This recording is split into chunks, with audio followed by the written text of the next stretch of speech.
Dulu pernah. Man shalla arba'an qabla dhuhri wa ba'dahu arba'an harramallahu 'alan nar. Siapa yang salat sunat sebelum duhur dan setelah salat duhur 4 ya, maka Allah haramkan neraka menyentuh kita. Sebelum duhur dan setelah duhur. Kemudian kalau sholat sunat sebelum asar 4 rakaat berarti 2 salam, 2 berarti 2 salam ya. Arba'an itu 4 rakaat berarti 2. Kalau orang melaksanakan sholat sunat sebelum asar 4 rakaat, rahimallahu imra'an, Allah memberikan kasih sayangnya kepada orang ini tanpa batas. Kalau sholat sunat sebelum duhur, setelah duhur Allah haramkan ke neraka. Kalau sholat sunat sebelum asar 4 rakaat berarti 2 salam, Allah berikan rahmatnya kepada dia. Artinya begini Bu, kita ini diberikan motivasi mengambil rahmat itu bukan dari jalan satu pintu. Bukan dari satu pintu. Oh, bukannya dapat rahmat baca Al-Quran Pak Ustaz? Iya juga. Kita mana tahu bacaan Quran kita tak diterima, sholat kita tak diterima. Mungkin sholat sunat kita diterima. Makanya kita dapat rahmat dari segala penjuru. Nah, kalau syukur-syukur dapat rahmat semua ya Alhamdulillah. Nah, makanya kita itu diajarkan iman kepada perkara gaib. Karena sampai sekarang kita tak tahu pahala kita berapa.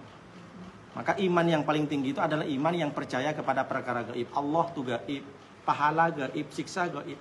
Kalau kita tak yakin, kita tak semangat sholat. Karena tak nampak. Ibu pulang ke rumah selesai sholat dari masjid, apakah ibu dapat duit? Enggak. Tapi ada yang paling tinggi kita dapat adalah kesehatan.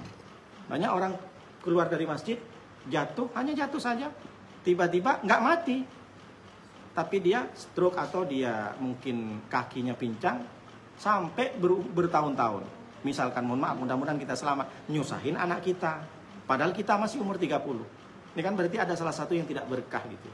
Maka kita selalu bersyukur kepada Allah dengan cara beribadah sholat sunat itu. Karena Allah berikan pahala itu lewat kesehatan kita.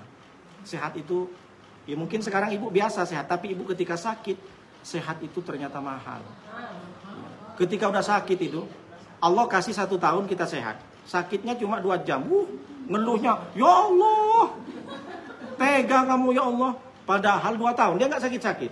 Cuma dikasih sakit 2 jam aja. Ngeluhnya luar biasa. Semua diurus. Kurang apa lagi, saya sudah ngaji. Kenapa Allah kasih begini? Padahal sakit cuma sehari. Sehatnya 2 tahun. Nah itu ibu harus sinkron ya. Allah kasih sehat banyak, sakitnya sebentar, ngeluhnya luar biasa. Maka kita harus seimbang. Kalau sehat kita 2 tahun, berarti ibadah kita 2 tahun itu tak putus. Ngajinya, ngaji Al-Qurannya, sholat sunnahnya, dan sebagainya.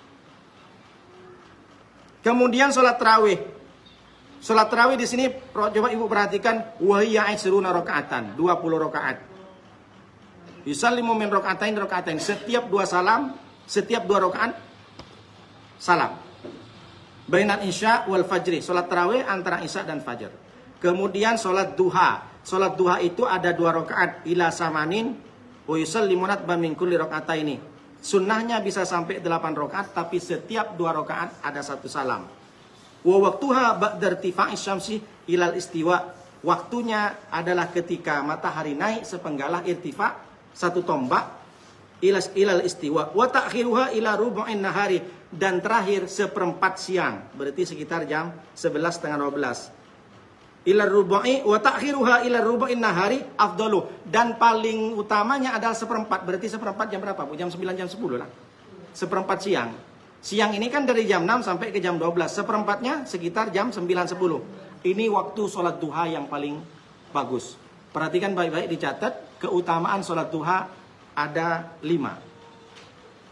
Yang pertama, hadis Nabi SAW. Ya bena Adam irka'li min awalin nahari. Wahai anak Adam, rukuklah engkau ketika awal siang. Arba'ah rakaatin ikfikah akhirahu. 4 rakaat berarti 2 salam. Kata Allah, sholatlah Allah. Ini hadis qudsi. Hadis qudsi itu langsung dari Allah kepada Nabi Muhammad SAW. Irka' fi awalin nahar. Rukuklah engkau berarti sholatkan.